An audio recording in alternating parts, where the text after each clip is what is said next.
नहीं पढ़ने वाला को तो एकदम बाहर निकाल के खड़ा कर देंगे। ध्यान एकदम केंद्रित करेंगे। संस्कृत बहुत भारी विषय नहीं है, बहुत ही हल्का विषय है संस्कृत। जो मन लगा के पढ़ेगा संस्कृत सीख जाएगा। ठीक है, उपनिषद क्या होता है सर? देखिए आज के इस क्लास में हम लोग जो है संस्कृत कक्षा 10, ठीक है, संस्कृत कक्षा 10 जिसका नाम है पीयूषम। क्या नाम है? और द्वितीय, ठीक है ना, द्वितीय भागा। द्वितीय भागा का मतलब होता है दूसरा भाग, ठीक है ना। तो आपके सबसे पहले किताब का नाम अगर कोई पूछ दे, आपके संस्कृत का किताब का नाम क्या है, तो पीयूषम। क्या नाम है? ठीक है ना। और पीयूषम का मतलब होता है सुधा। पीयूषम का मतलब क्या होता है? सुधा। और सुधा का मतलब होता है अमृत। क्या होता है? तो इसका मतलब इसमें अमृत है। क्या है? अमृत है। और अमृत का अर्थ क्या होता है? जो, ठीक है ना, पी लेता है उसका मृत्यु कभी नहीं होता है, उसी को कहा गया है अमृत। ठीक है, तो पीयूषम, सबसे पहला क्वेश्चन यहाँ से निकलेगा। पीयूषम में देख लीजिए, म में हलंत है। क्या है? और जिस शब्द में हलंत लगे लास्ट में, म हलंत रहे, तो वह अपने आप में नपुंसक हो जाता है। क्या क्या हो जाता है? नपुंसक। नपुंसक शब्द है। पीयूषम कैसा शब्द है? नपुंसक शब्द है। ठीक है, और चैप्टर का नाम है प्रथमा पाठ। क्या नाम है? प्रथमा पाठ। प्रथमा पाठ। प्रथमा में विसर्ग लगा हुआ है। क्या लगा हुआ है? और जिसमें विसर्ग लगा रहता है वह पुल्लिंग शब्द कहलाता है। क्या कहलाता है? पुल्लिंग शब्द कहलाता है। इसका मतलब प्रथमा कैसा शब्द है? पुल्लिंग। क्यों है? क्योंकि प्रथमा में क्या लगा हुआ है? विसर्ग। तो जिसमें विसर्ग लगे वह पुल्लिंग शब्द। कैसा शब्द? अब देखिए, प्रथमा पाठ, क्या लगा हुआ है? पाठ।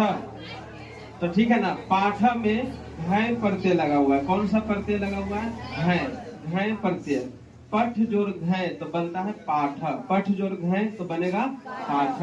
ठीक है, घय प्रत्यय जब लग जाता है, ठीक है, किसी शब्द में, तो वह शब्द जो है ना पुल्लिंग बन जाता है। कैसा बन जाता है? पुल्लिंग। इसका मतलब पाठ भी कैसा शब्द है? पुल्लिंग। क्यों हो गया? क्योंकि इसमें कौन सा प्रत्यय लगा हुआ है? घय प्रत्यय। कौन सा? घय प्रत्यय। बोलो। तो पाठ पूछेगा, पाठ, पाठ का प्रकृति प्रत्यय कीजिए, तो बोलना पठ जोड़ घय। पठ जोड़ घय। पठ जोड़ घय, तो क्या बनेगा? पाठ। तो पाठ कैसा शब्द हो गया? पुल्लिंग बन गया। तो घय प्रत्यय पुल्लिंग बनाने के लिए प्रयुक्त होता है। घय प्रत्यय का प्रयोग पुल्लिंग बनाने के लिए होता है। तो प्रथमा मतलब पहला, प्रथमा मतलब पहला, पाठ मतलब अध्याय, पाठ मतलब अध्याय, तो पहला अध्याय। ठीक है, तो क्वेश्चन पूछेगा, बताइए पीयूषम कैसा शब्द है? पुल्लिंग है, स्त्रीलिंग है कि नपुंसक लिंग है? क्यों है? क्या कि पीयूषम में म हलंत लगा हुआ है। क्या लगा हुआ है? पीयूषम का मतलब क्या होता है? सुधा। सुधा मतलब अमृत, और अमृत का मतलब होता है जो पी लेता है उसकी मृत्यु नहीं होता है। पहला चैप्टर का नाम है मंगलम। अब मंगलम का अर्थ होता है कल्याण। मंगलम मतलब मंगलम मतलब अब मंगलम में भी लास्ट में म हलंत लगा हुआ। क्या लगा हुआ है? तो जिसमें म हलंत रहे वह नपुंसक लिंग हो जाता है। कैसा शब्द हो जाता है? नपुंसक शब्द हो जाता है। तो देखिए, मंगलम पाठ में कुल 5 श्लोक हैं। कितने श्लोक हैं? 5 श्लोक हैं।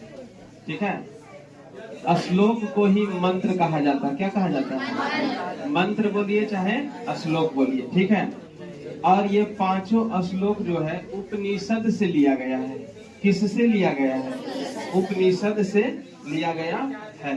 उपनिषद क्या होता है सर? इसमें आत्मा और परमात्मा की चर्चा है, उसी को कहा गया उपनिषद। मंगलम पाठ में कुल कितना श्लोक? 5। अब 5वां श्लोक कहाँ से लिया गया?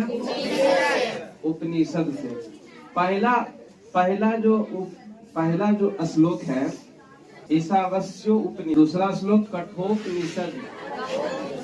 तीसरा श्लोक जो है मुंडकोपनिषद। मुंडकोप, फिर से बोले मुंडकोपनिषद।